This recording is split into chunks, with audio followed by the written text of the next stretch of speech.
नमस्कार दोस्तों, तो आज हम पहुंच चुका हूं स्टैचू ऑफ यूनिटी के पास।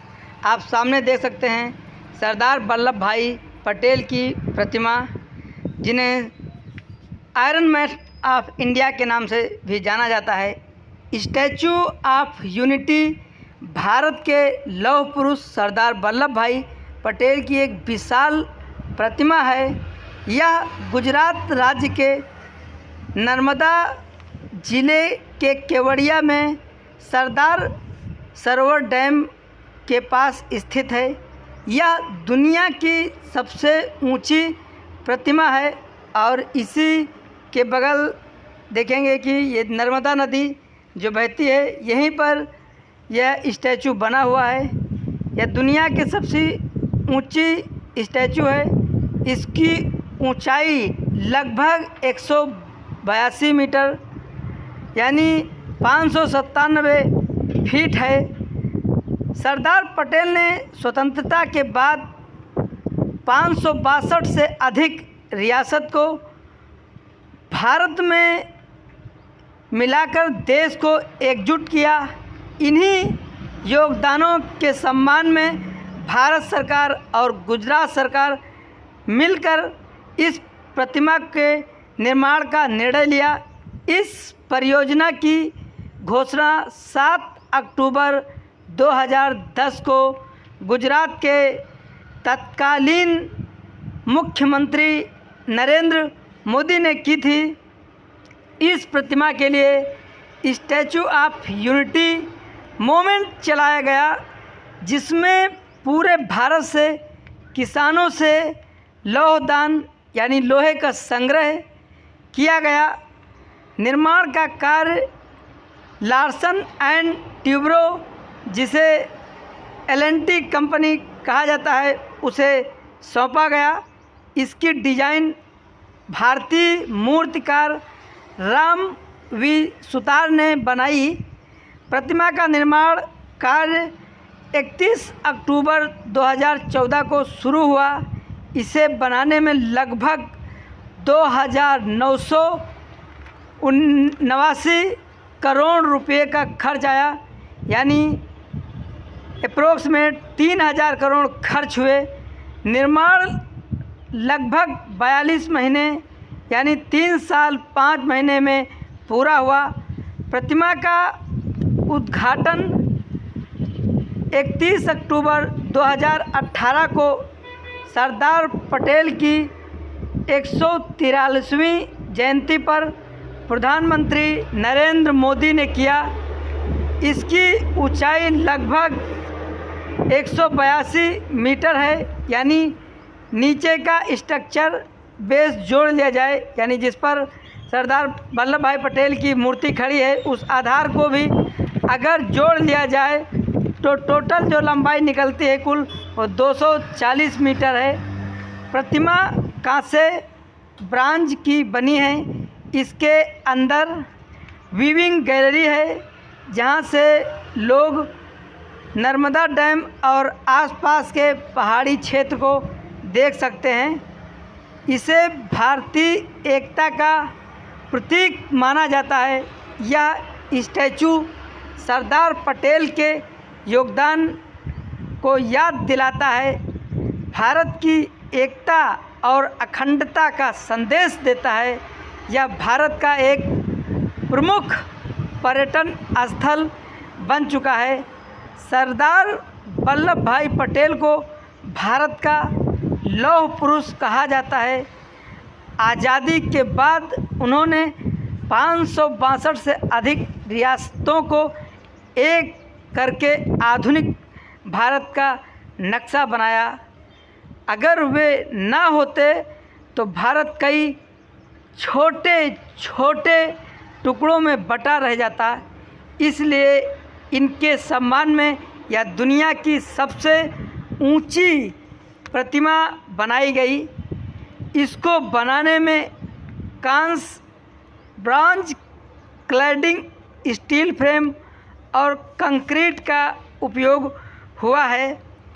लगभग 1700 टन कांसा का उपयोग हुआ है और 1800 टन से ज़्यादा स्टील का प्रयोग किया गया है और कंक्रीट इसमें यूज किया गया है।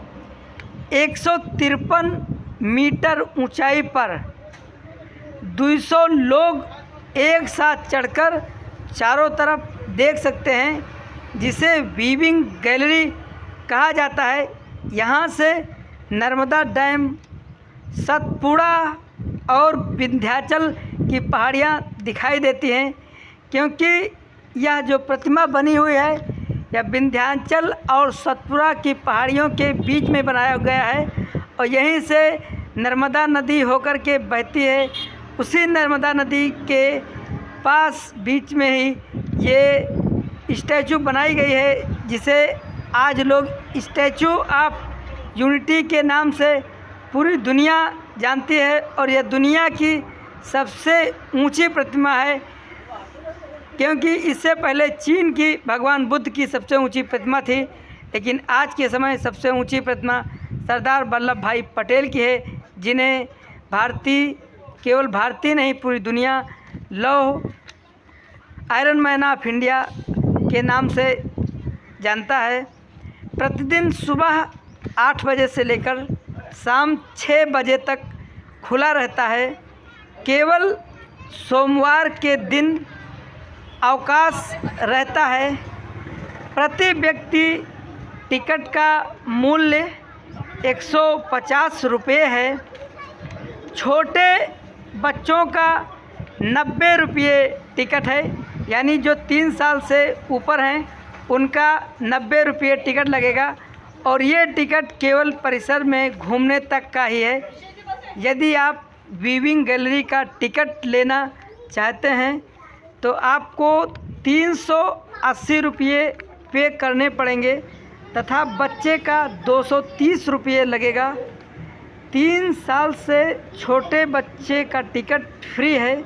यदि आप स्टैचू ऑफ यूनिटी तक पहुंचना चाहते हैं तो नज़दीकी railway station Kevadia railway station है, जिसका अब नाम बदलकर एकता नगर रेलवे स्टेशन कर दिया गया है।